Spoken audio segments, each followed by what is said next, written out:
nga 10 deri në 120 euro.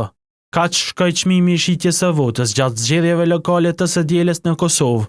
Një rast u regjistrua në Prizren.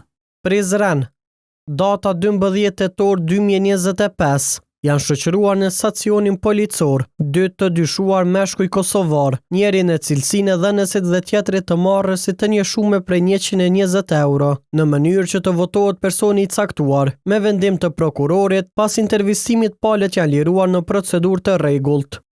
Shitja tjetër, më e lirë e votës, u identifikua nga policia në Istog. Istog, data 12 tetor 2025, është arrestuar i dyshuari mashkull kosovar, pasi që dyshohet se ka marrë 10 euro që të voton personin e caktuar. Me vendim të prokurorit, i dyshuari është liruar dhe rasti shkon në procedurë të rregullt. Në 21 komuna zgjedhjet përfunduan në rundin e parë, ndërsa në 17 të tjera do të ketë balotazh. Shënjestër.net